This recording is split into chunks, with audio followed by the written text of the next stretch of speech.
नमस्कार, मैं doctor M Tripathi, मनोचिकित्सक, वाराणसी। अभी हाल ही के मैं कुछ न्यूज़ पढ़ रहा था, तो उसमें ये देखा कि कुछ छोटे बच्चे जो बोर्डिंग स्कूल में पढ़ रहे हैं, उनको स्कूल के साइड से बड़ी फिज़िकल पनिशमेंट मिली। उनको मारा गया, सिर्फ़ इस बात के लिए कि उसने रात में सोते समय बिस्तर पे पेशाब कर दिया था। ऐसे ही कुछ एक घटनाएँ कानपुर में भी सुनने को मिली, कुछ बिहार में सुनने को मिला।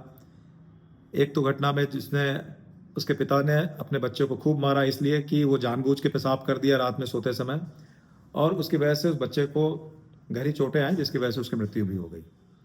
तो मेरा इस वीडियो के माध्यम से आपको यही समझाना है कि बेड वेटिंग या रात में सोते समय बच्चों का कपड़े में पेशाब कर देना, बिस्तर में पेशाब कर देना, ये एक सामान्य सी समस्या है और ये बच्चे जानबूझ के नहीं करते ऐसा। और इसके पीछे होने के बहुत सारे कारण हैं, कुछ जेनेटिक फैक्टर्स हो सकते हैं। अच्छा, इसके पहले मैं 2 चीज़ें बता दूँ कि ये जो पेशाब करना होता है रात में, एक प्राइमरी एन्यूरेसिस बोलते हैं और दूसरा है सेकेंडरी एन्यूरेसिस। प्राइमरी कहने का मतलब है कि शुरुआती 4 से 5 साल तक जो बच्चा लगातार पेशाब करते चला आ रहा है, कभी ऐसा बीच में नहीं हुआ कि वो 2-4 साल के लिए पेशाब करना बंद हो गया हो, तो वो प्राइमरी एन्यूरेसिस है। उसके बहुत सारे कारण हैं, जेनेटिक फैक्टर हो सकते हैं, कुछ ब्लैडर डिस्टर्बेंसेस हो सकते हैं या कुछ अ, दवाइयों की वजह से भी हो सकते हैं या गहरी नींद की वजह से हो सकता है। तो ये समय के साथ में 6 से 7 साल के बाद समय के साथ वो ठीक होना अपने आप ठीक हो जाता है, उसके लिए किसी दवा की ज़रूरत नहीं पड़ती है।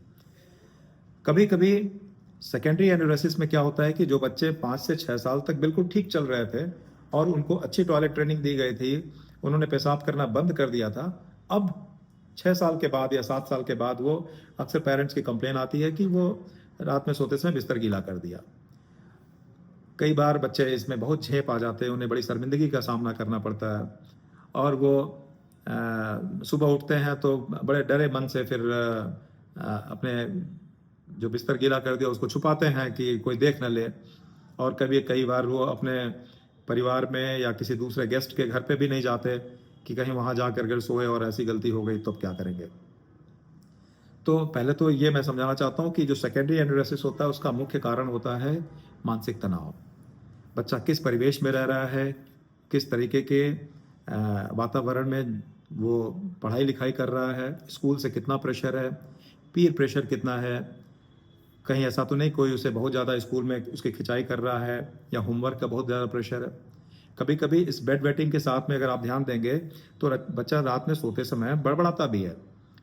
रात में नींद के दौरान में वो कुछ न कुछ उल-जुलूल बातें भी करता है। कभी-कभी दाँत भी बच्चे ऐसे किटकिटाते हैं। तो ये कुछ मेंटल प्रेशर के जो मानसिक तनाव के कारण हो सकता है। तो हमें ये ध्यान देने की ज़रूरत है, क्या बच्चा किसी मानसिक तनाव से होके गुज़र रहा है? क्या उसके होमवर्क वगैरह पूरे नहीं हो रहे हैं? या स्कूल में कोई प्रेशर दिया जा रहा है? तो हम इस नज़रिए से अगर सोचेंगे तो ये इसको ठीक किया जा सकता है। और इसको कभी भी ऐसे बच्चे अगर ऐसा करें तो कभी भी उनको पनिशमेंट ना दें, कभी किसी तरीके की इनको मार-पीट ना करें इनके साथ में क्योंकि ये बच्चे जानबूझ के नहीं करते, अबोध हैं बिल्कुल। और जो भी हुआ अभी कुछ विगत वर्षों में जो घटनाएँ हमें सुन के मिला, बड़ा दुःख दुःख हुआ। तो थोड़ी जागरूकता अगर हम रखेंगे इसके बारे में तो इसको ठीक किया जा सकता है। धन्यवाद।